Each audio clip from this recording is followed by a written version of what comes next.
I would move the joystick and it would skip. It would skip an option. So that's the issue I was running into. Steam detects controllers and just uses them all. When you have your USB controller connected and you also have your emulator running, Steam believes there's two controllers connected, a player 1 and a player 2. It doesn't know that this is actually dependent on the other, and there's no way to filter it out. When Steam detects them as two separate controllers, you get kind of two players and two inputs. So when I was trying to run games like Streets of Rage 4 that's very couch co-op friendly, it just detects every controller and assumes that, okay, you've got 2 or 3 people that's ready to play, because it detects the USB controller, it detects the Xbox 360 controller, and it detects my player 2 over there. So it's like 3 controllers connected at once. So you kind of need a middleman, and that's where this middleman comes into play. And this middleman is called HidHide. All right, and the thing that HidHide does really well is that it will restrict the access of a controller or device so that only specific apps can see it, and you have to designate those apps. Now let's go over how to set it up.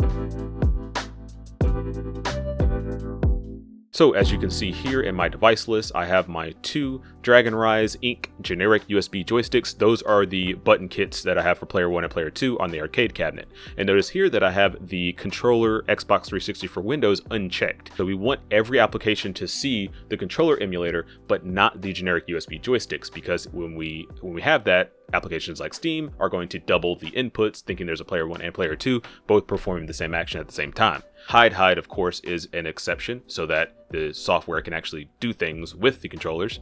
So HidHide, automatic exception.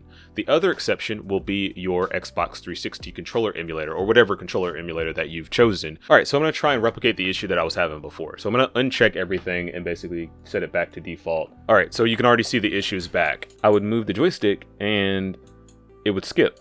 It would skip an option. So that's the issue I was running into. I literally couldn't get to the options without using my mouse, or like my mouse and keyboard. So I'd go to options, and then I went to input setup, and I have 3 controllers, but only 2 joysticks and button combinations.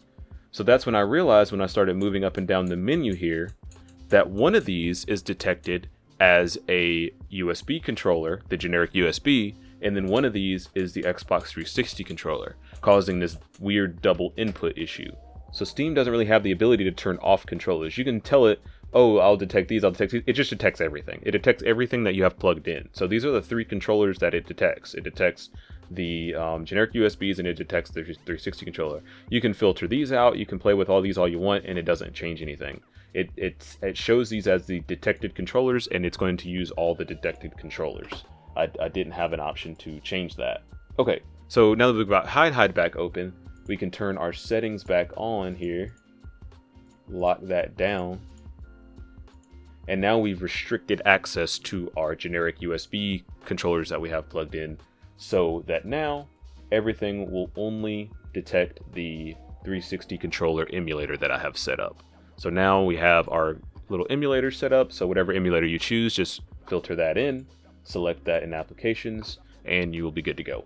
And now we go to options, which we can actually select now, input setup, and boom, our player 1 is ready to go. I could set that up for player 2 same way, but I was so relieved when I got recommended this HidHide application from a coworker, and it solved my problem. I only have my 360 controller that's detected now, my 360 controller emulator, of course, and it detects that, and I can play every game. I have everything mapped to my joystick, so I know what A is, I know what B is, I know what X is, I know what Y is, I know the RB, LB, LT, RT. I have it all mapped out, so whenever I see a game that requires to use buttons, I already know the mapping on my arcade stick, and it plays beautifully, because I just look at it like a 360 controller now, and it works out. But yeah, if you are having that double input issue, or just double input devices detected and being used issue, go ahead and download HidHide. It'll solve your problems. You'll restrict access to certain applications. Hope that helped.